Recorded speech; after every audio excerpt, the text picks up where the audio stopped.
अब देख रहे सिटीजन वाइज, मैं हूं शेफ। सिटीजन वाइज में वक्त हो चुका है दिन भर की बड़ी खबरों का। तो आइए देखते हैं क्या थी आज के दिन भर की बड़ी खबरें। देश में कोरोना वायरस के मामले तेजी से बढ़ रहे हैं। आज एक्टिव केसों की संख्या 1326 हो गई है।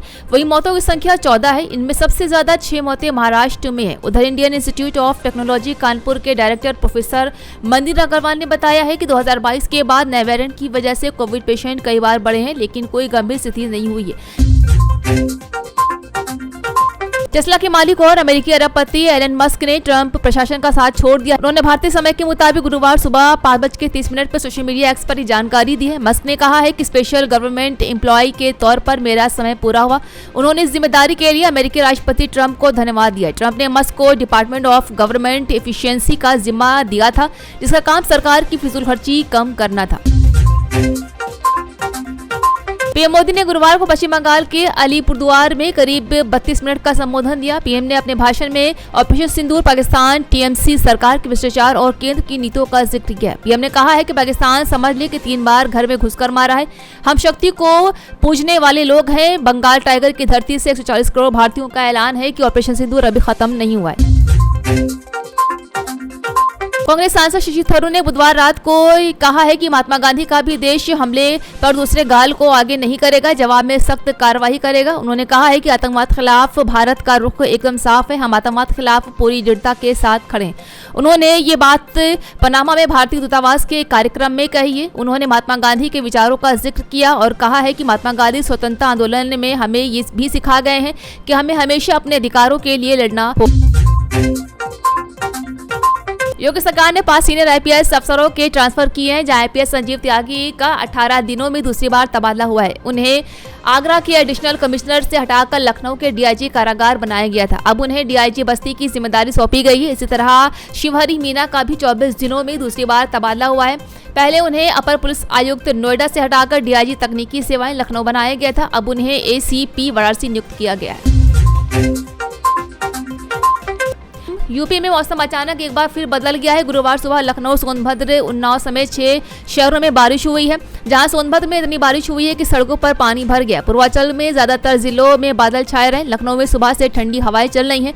मौसम विभाग ने आज प्रदेश के 50 जिलों में बारिश का अलर्ट जारी किया है। इस दौरान 30 से 40 किलोमीटर प्रति घंटे की रफ्तार से हवाएं चलेंगी। जहाँ 24 घंटे की बात करें तो प्रदेश में बांदा सबसे गर्म शहर रहा। यहाँ का तापमान 42.4 डिग्री रिकॉर्ड किया गया।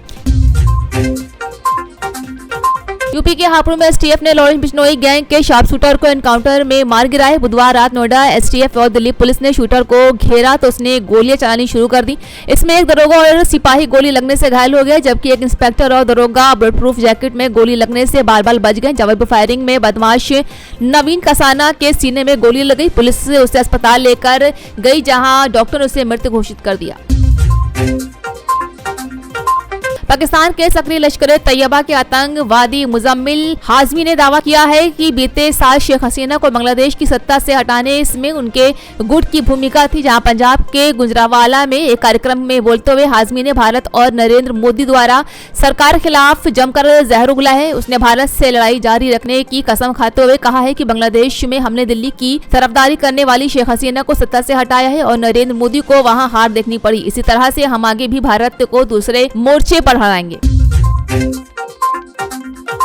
सिंगर अरिजीत सिंह जल्द ही इतिहास रचने वाले हैं। यूके के टोटेनहम हॉटस्पर स्टेडियम में परफॉर्म करने वाले पहले भारतीय सिंगर बनेंगे। उनका लाइव शो इसी साल 5 सितंबर को होगा। इसी खबर के सामने आते ही अरिजीत सिंह के फैंस काफी एक्साइटेड भी हो गए। दरअसल अरिजीत सिंह पहले भारतीय कलाकार होंगे जो यूके के किसी बड़े स्टेडियम में हेडलाइन यानी मुख्य कलाकार के रूप में परफॉर्म करेंगे। इस दौरान अरिजीत ने कहा है कि मैं बस एक आम इंसान हूँ जो गाना गाता हूँ। मुझे बहुत खुशी है और गर्व है कि मुझे फिर से लंदन में गाने का मौका मिला है।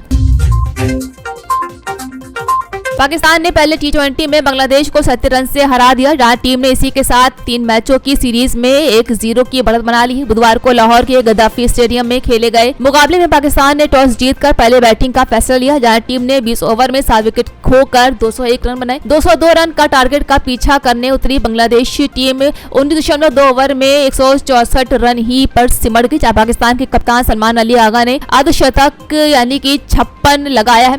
ये उनके T20 BS इंटरनेशनल करियर की बेस्ट पारी रही, जहां शादाब खान ने 48 जबकि हसन नवाज ने 44 रन का योगदान दिया। शादाब ने 2 विकेट भी झटके और 2 कैच पकड़े। तो ये थी आज की 10 बड़ी खबरें। ताजा खबरों की अपडेट के लिए जुड़े रहिए हमारे साथ सिटीजन वॉइस पर।